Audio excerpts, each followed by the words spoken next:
मंत्रिपद सोडणार नाही। खासदार संदीपान भुमरे यांनी पुढारी न्यूजला या संदर्भातली माहिती दिली आहे। मुख्यमंत्री सांगतील तेव्हाच मी माझं मंत्रिपद सोडेन असंही भुमरेंनी म्हटलंय। मंत्रिपदासाठी संदीपान भुमरे हे सध्या आग्रही दिसतायत। खासदार संदीपान भुमरे यांनी खासदारकीची शपथ घेतलेली आहे। संभाजीनगरमधून मोठा विजय त्यांनी मिळवलेला आहे आणि ती राजधानी दिल्लीमध्ये शपथ घेतली। काय भावना आहे?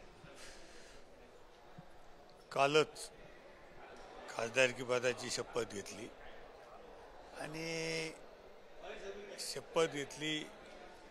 एक उच्च सभागृह, एक आतापर्यंत अनुभव विधानसभेचा होता, पण आता लोकसभेत शपथ घेण्याचा योग आला आणि एक चांगलं वाटलं की आपल्याला उच्च सभागृहात काम करायला मिळते।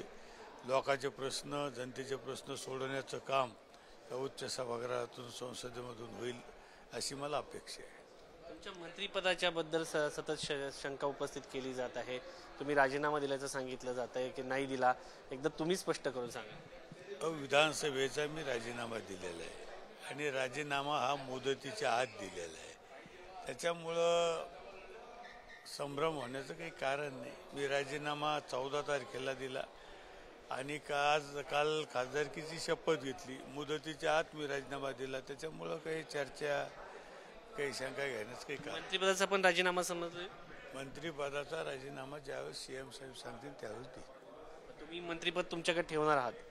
सीएम साहेबाला अधिकारी, मला अधिकार नाही, तो सीएम साहेबाला। एकंदरीत जर पाहिलं तर संदीपान भुमरे हे यांचं असं म्हणणं आहे की मुख्यमंत्री एकनाथ शिंदे जेव्हा सांगतील तेव्हा मी राजीनामा देईल, मात्र अद्यापपर्यंत संदीपान भुमरे यांनी मंत्रिपदाचा राजीनामा दिलेला नाहीये। त्यामुळे एकीकडे खासदारपद आणि दुसरीकडे मंत्रिपद असे दोन्ही पद संदीपान भुमरे यांच्याकडे कायम आहेत। कॅमेरामन अनिलसह शिवाजी काळे, पुढारी न्यूज, दिल्ली।